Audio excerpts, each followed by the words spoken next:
This video is going to be my reaction and commentary to the Ravens finally, and maybe surprisingly, naming Jesse Minter as the fourth head coach in franchise history. Look, there won't be any film here. I intend to have at least one film study video out on Friday on the Jesse Minter defense and scheme, individually on my channel, and then also in collaboration with EA Edgar Allen. But that will not be in this video. First of all, I'm excited as a Ravens fan.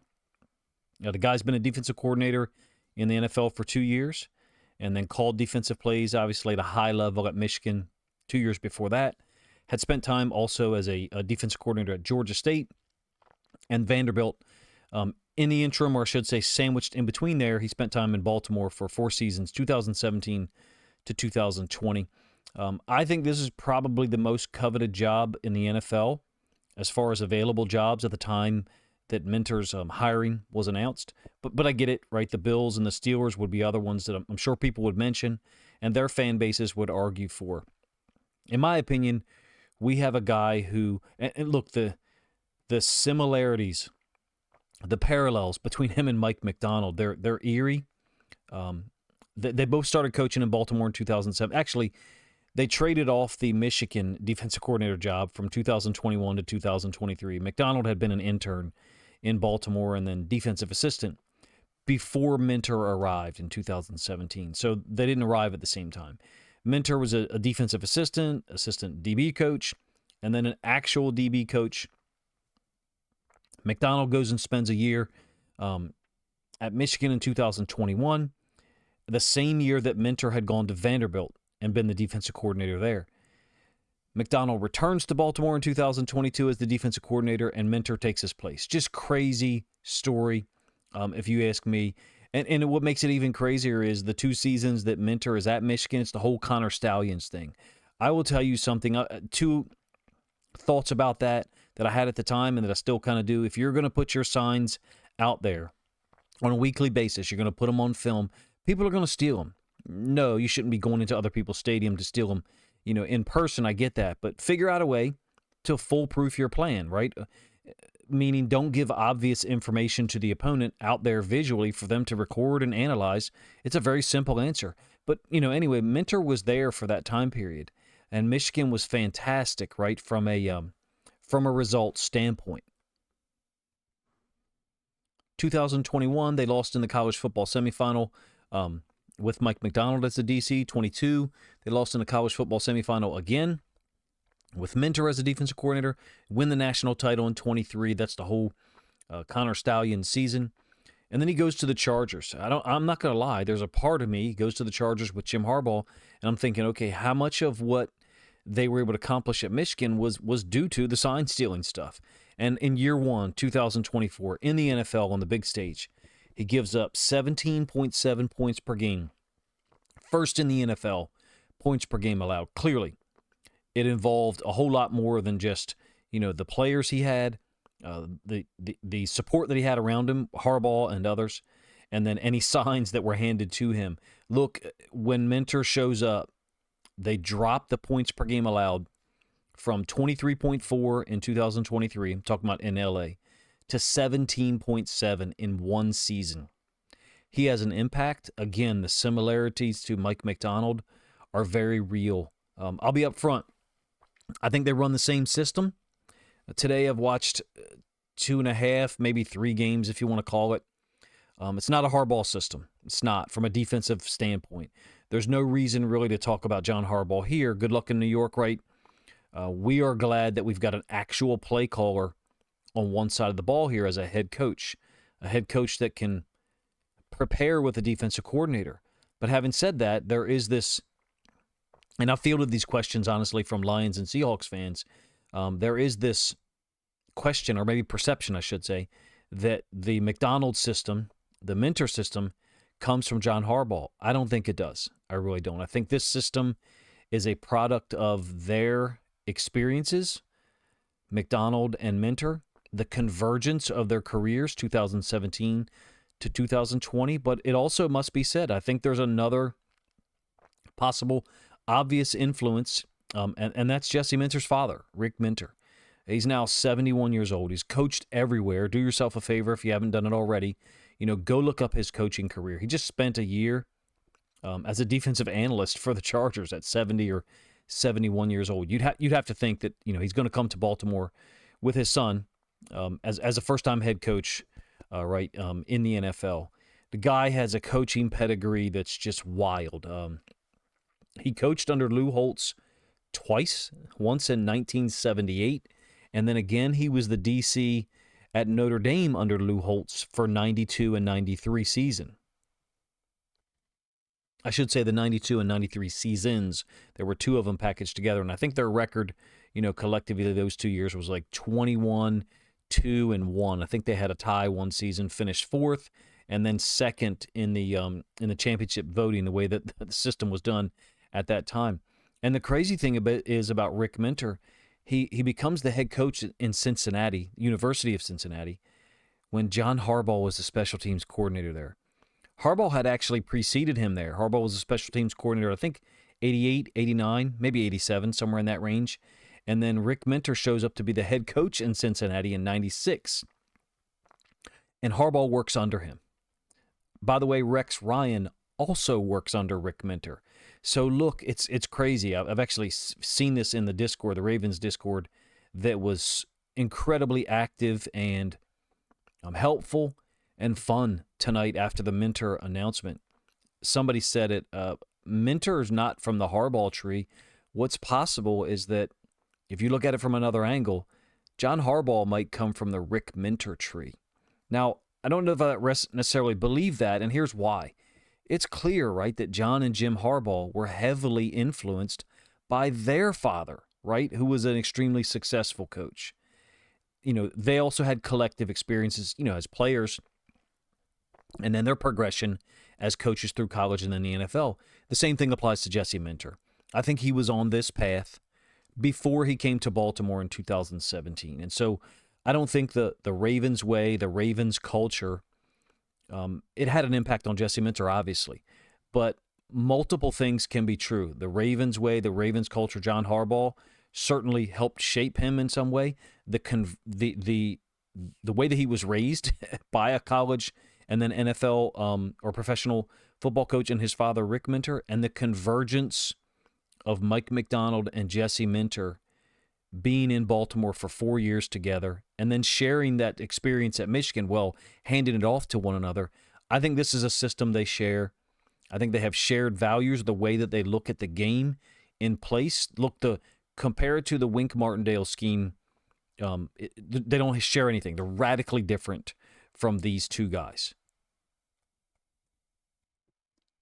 Does that mean that the Ravens are going to instantly return to, the 2023 or even 2022 level defense? No, there's a lot of work to be done between now and then. I think it's possible that Steve Bisciotti might be attempting to right a wrong here. Maybe that's too simplistic of a view. Were we going to get rid of a head coach after going 13-4 and losing in the AFC Championship game in 2023? Maybe that's a little, ambitious. This is now, however, a young guy, 42 years old, I think, maybe 43, but I think 42. Football family, football lifer, right? Someone with tremendous experience calling plays at the highest level against college teams, NFL. You have it. Look, they faced the Chiefs and Andy Reid twice a year while he was in LA. In the Big Ten, like I said, Michigan made the college football playoff both of the years he was there. They went 15-0, won the national title his second year. Jim Harbaugh was actually suspended, I think, for 3 games, and he took over and was the acting head coach for 3 of those games. So, kind of crazy.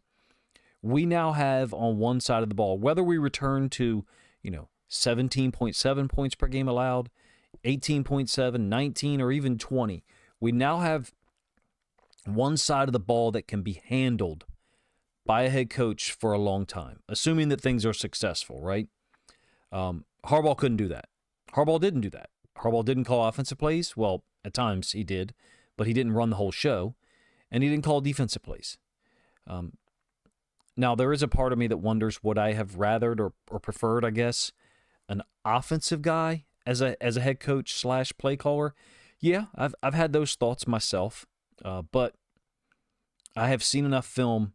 Actually, I haven't seen enough film. I had to literally pull myself away, step away from watching film to produce this video tonight, because it just got to be a lot of fun looking at things. The similarities, again, it's third, fourth time I've said it, to Macdonald stuff, Macdonald concepts, the way that they defend the same formation different times depending on the situation.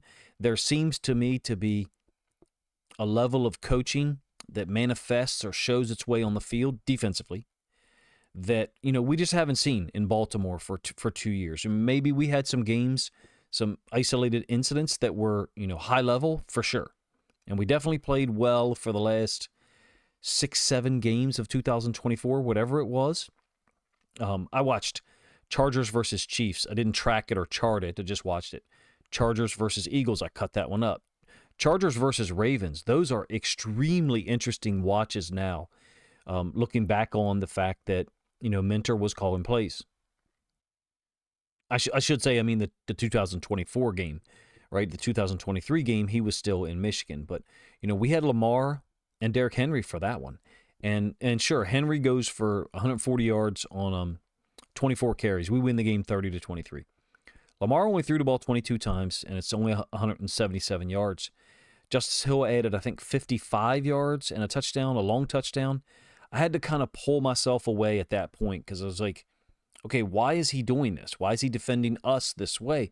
And I found it to be very instructive because we, as fans, or myself, I feel like I'm familiar with our offense and the things that we do from a tendency and a pattern standpoint. And so looking at some of the things he was trying to get accomplished, if I can glean that or if I can make, evaluations on it, I found it to be very interesting. It was about that time I said, okay, it's time to stop watching film and record some type of reaction video. This one was obviously just commentary. I wish I had, more Minter film prepared sooner. And I could include it here in summary, kind of. I still have more thoughts. But I think we got a good coach. A great coach, sure. From the standpoint of he can make players better. Do we have a good or a great head coach? Too soon to say, right? But we can look at individual players. Odafe Oweh would be one example, right? There's others, but I'm not going to mention some of them. It almost seems a little disrespectful to do so. Like this guy, this player, wasn't good elsewhere, but Minter made him look better. And I just don't look at the game that way. I don't like to talk about players or people in that manner, but what we can say is there are multiple examples, regardless of a player's level of talent. He seems to be able to raise that bar, almost shift both the floor and the ceiling for those guys. And once again, the same thing showed up with Mike Macdonald. I'll use two examples, both of them in the defensive backfield. Ronald Darby in 2023, he was a rock for us at times. The weeks when Marlon was out. Brandon Stevens, 2023 versus 24 in Baltimore. Marlon Humphrey doesn't really fit there because he was hurt so much in 2023. But to compare these two, Minter and Macdonald, I think it's possible Bisciotti saw a lot of these similarities and said, this is a chance to not let that guy leave the building again. Although, of course, Minter wasn't working in Baltimore at all. I do think it should be mentioned here that Jim Harbaugh is, 62 years old. And so during this search, I wonder if maybe Bisciotti was like, okay, they might, who knows, move on. The Chargers, might move on from Harbaugh at some point. They might, look, they've got a lot of Ravens guys in their front office. Maybe they learn from the Macdonald. You may not want to call it a mistake, and that's fine. I feel like I have to use some word to make this point. Maybe the Chargers learn from the Macdonald issue or progression and say, hey, Jim, we think it's time to move on. We're going to let Jesse be the head coach guy here, 26, 27, whatever year, and determine that they want to promote Minter. I don't pretend to know, obviously all of the factors, but what we can glean is that he's 42 years old, and the other guys that were available, look at their ages. Flores is 44. Sean McDermott is 51. Mike McDaniel, 42. Robert Salah, 46. Those Rams dudes and Davis Webb, I would guess they're like late 30s, somewhere in there. Just a guess. I have no idea why, because I'll be honest with you, I never thought those guys were a good fit or someone that I would think Steve Bisciotti would hand over this franchise or this football team to. And I mean Webb, Shieldhouse, or whatever his name is. Could those guys end up being great coaches? It's too soon, maybe, for Bisciotti. And that was my opinion as well, that a little bit more of a wild card with the talent that we have and with the Lamar dynamic for our situation. Webb, Shieldhouse, whatever however you say his name, my apologies for that. But could they go to Cleveland or Buffalo if Daboll isn't interested and succeed? They might do great things, yeah. But for me, I like the Minter hire better than all of those guys. Save Brian Flores, that would have been my vote. But having said that, I have confidence in what Bisciotti has decided here. Do we know that Minter will be a good or a great head coach? No, we don't at this time, but the progression looks really good.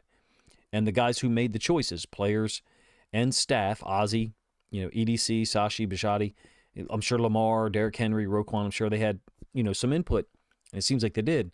In my opinion, those guys collectively know what they're doing. The support system for all those players and staff that I just mentioned is amazing here.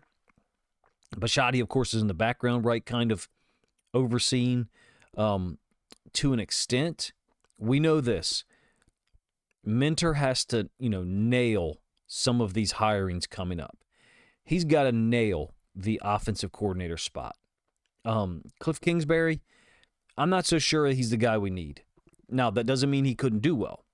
Of course he'll produce, right? He'll have Lamar Jackson and Derrick Henry. And some of the things that he does, I think, could fit us. Some horizontal stretch type stuff, pre-snap reads for Lamar. But I will say this. One of the things that Cliff Kingsbury did a lot, I think in both of his most recent stops, Arizona and Washington, is just hand those young quarterbacks reads. He would, no huddle, communicate right up to the 14-second mark to the quarterback about what he should do based on the coverage shown. We don't need that for Lamar. That's not what we need. We need someone that's going to, actively promote, teach, an offensive line, an offensive system. And, I just don't know that has to be Cliff Kingsbury. Maybe that's who Minter chooses, and I won't switch gears and say something different a couple of days from now, even though I do think there's some clear positives to his offense, the way he runs things. There's other options out there. There's some interesting ones that I think are kind of funny. Charlie Weiss Jr. would be one. His dad, the Charlie Weiss, actually coached with Minter's dad at Notre Dame. So that came from the Discord, the Ravens Discord. They went deep. Like I said, once the hiring was announced, it was an explosion of people researching, Jesse Minter, his father, Rick Minter, who he coached with. Someone at some point figured out all the former Ravens coaches who actually coached under Rick Minter at Cincinnati. It was fascinating to watch so many people that are hardcore Ravens fans find information and kind of throw it or bounce it off of each other. One thing that's different, obviously, with Minter's ascension to being an NFL head coach and defensive play caller, presumably, that's different, like I said, from Macdonald. Macdonald was in finance or something like that post-college and then chose to go into coaching. I guess, it's like he didn't want to leave something out there and decades later think, I wish I had done that. And I understand that. I totally get it. Kind of how I moved into coaching, obviously a far lower level. So I absolutely understand that perspective. But Jesse Minter was always going to be a coach, right? That was clear. His father is, in some circles, man, his father is like a borderline legend from a coaching standpoint. Go do the research yourself. Some of these guys coaching past that were under Rick Minter's or parallel to his, and the nature of coaching at that level, college especially, is you're here for 2 years. Maybe you're here for 3, but more often you're here for 1. That's the profession. That's the way that it ebbs and flows. And now his son, Jesse Minter, is in a place that he's going to be here for a long time, presumably, and he's got the biggest job that the family's ever encountered, right? The Baltimore Ravens, Lamar Jackson, Derrick Henry, and he's only 42 years old. I'm sure, that, Rick Minter will be there as an advisor on some level, but throughout the the decades of his coaching, all the connections he made, no doubt there will be a ton of options for the offensive coordinator job, the O-line coach job. In my opinion, not only is Jesse Minter coming back to Baltimore as a head coach, not only is he a massive upgrade over Zach Orr, right, in so many ways, but he makes the other jobs that are available in Baltimore more appealing. Offensive coordinator, hey, yeah, yesterday, before they named Minter the head coach, you get Lamar Jackson and Derrick Henry. By the way, Derrick Henry just ran for 1,600 yards and 16 touchdowns. Fine. But now you get that with a guy as the head coach / play caller who dating back to 2022, there's data. He can hold the opponent down from a points per game allowed standpoint. I think it just makes all of the jobs that are still open right now that much more attractive and widens the pool of available coaches that Minter will have to choose from. No doubt his father will be involved in some capacity. I wish I had filmed to include with this one. Myself and EA, Edgar Allen, we had already planned a Minter video to record on Friday night and post up either Friday night or Saturday morning. And heck, at this point, we might record two if I can get him to commit enough time, right? It was worthy of the attention now when Minter was a possible hire for the Ravens, and now that he's the franchise's fourth head coach, it's amazing, and the film is fun to watch now that we know who it is. I know that I'm probably missing some elements here or factors. There's a lot to get done for Jesse Minter, O-line head coach, the pass rush issues. Does he just by the nature of his presence have the same impact that a Mike Macdonald has had wherever he's gone? No, not so far. And then let me explain. The last 2 years in LA, 24 and 25, the Chargers have had 45 sacks each season. In 2023, Khalil Mack, I think that was Khalil Mack's first season there, he had 17 sacks, and they produced 48 overall. So maybe Minter doesn't just organically boost the sack numbers. Maybe the Chargers just had better talent, to get after the quarterback. That's entirely possible. But as a Ravens fan, it sure does feel like he can organically help the pass rush. If he's at all similar to Mike Macdonald, we need only look at the Odafe Owe situation, right? He puts up 7.5 sacks in 12 games after none in 5 games here in 2025. The defensive coordinator is a point to consider. For me, there's a lot of options, but man, Denard Wilson will be my vote for a lot of reasons. Proven track record as a DB coach in Philly, and then here in 2023, DC and Tennessee the last 2 years, and they decided, not to retain him. Not as successful there, obviously. I'm sure there's other options out there that people could name, some as good or better. But for me, I really like Denard Wilson. The O-line issues, the draft, coordinating with Eric DeCosta and Ozzie, there's a whole lot that Jesse Minter has to handle, as he wakes up Friday morning, that he didn't have to juggle or consider out in L.A. 24 hours ago. I think it's pretty clear that his professional path was pointed here to this level, NFL head coach, maybe not specific to Baltimore, but Bisciotti knew he wanted someone young with energy and that had their own style, their own scheme, I should say, really. And so here we are. I mean, it's going to be the first offseason with a new face, a new leader, and we get to see how some of these old issues are handled in a different manner. Rewind time a year ago, the Ravens were out after the divisional round, the loss in Buffalo. We knew that there were O-line issues. If you didn't, you just didn't watch the game closely enough, number one. Number two, we knew we had a defensive coordinator problem, and neither one of those issues got handled. In fact, they got worse, right? And now a new coach and presumably a new staff, or mostly new staff, is going to come in, and how are they going to handle it? Which one is the biggest gap to fill, right? For me, it's offensive coordinator / O-line coach. Getting a vision for the offense, getting things in place, and someone, for God's sake, recognizing that we have to put NFL-level talent out there at the interior offensive line in order to block NFL teams. The one thing I will say, I suspect, and this is pure speculation, and this relates to Macdonald in some ways, one of the first things he did in Seattle that I'm aware of is he tried to promote off-season attendance. I think it's paramount that, a new offensive coordinator, not really a new defensive system, maybe it's the same terminology, right? But it's a new message. Getting those guys here in Baltimore, so they hit the ground running. And it might not work out for Seattle, right? They got their hands full this weekend with the Rams. I think that's going to be a tremendous challenge just to get past them.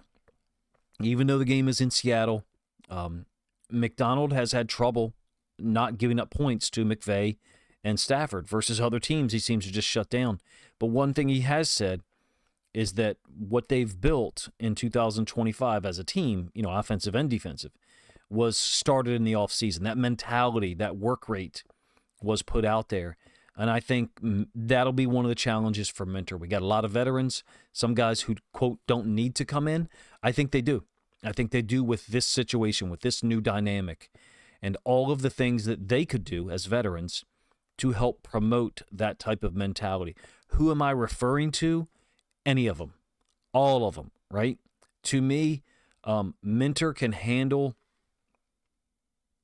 a side of the ball, the defensive side, and we'll have less turnover from a coaching standpoint on a yearly basis, simply because we won't be looking for a new offensive coordinator and a new defensive coordinator every 2 or 3 years if Minter is our play caller. Yes, in title or name, we'll be looking for a different defensive coordinator, but he can lead that side of the ball. They're efficient. They can be productive. We can have some trust there. We've seen the film, right? Chargers, players have an incredibly high opinion of him. This is a net positive and something that cannot be overlooked, in my opinion. We no longer have a head coach who will not call plays. And sure, did Harbaugh go to meetings? Did he participate in game planning? I have no doubt that he did.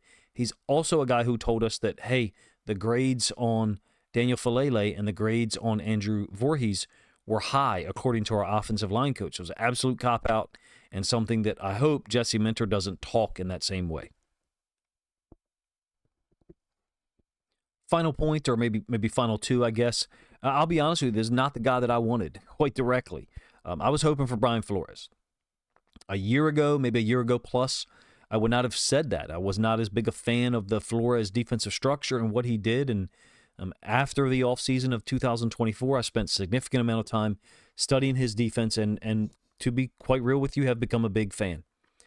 But having said that, even though I had my own hopes, and I know there's a couple of people out there that were really desiring Clint Kubiak, I have no complaints. None whatsoever. We've got a young head coach with a ton of energy, a football lifer, obviously, who's probably never going to leave the office or never going to leave behind the job, even if he does go home.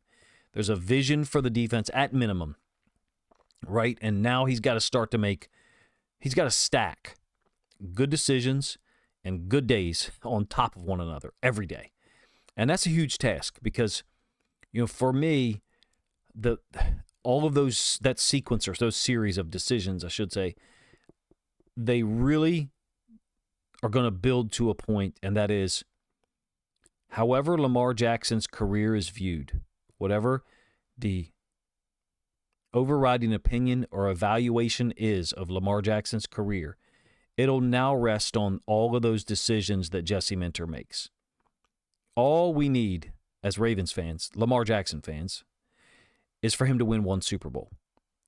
And then, all of those people who run their mouth constantly, well, actually, they don't run their mouth constantly. They wait till things go bad, and then they have a lot to say.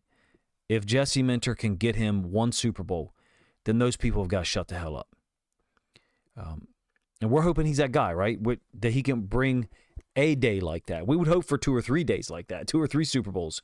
And the whole frustration with 2019, 2023, even this most recent year missing the playoffs, but really 19 and 23, it'll never go away for most of us Ravens fans until not only the Ravens win a Super Bowl, but Lamar Jackson does as well.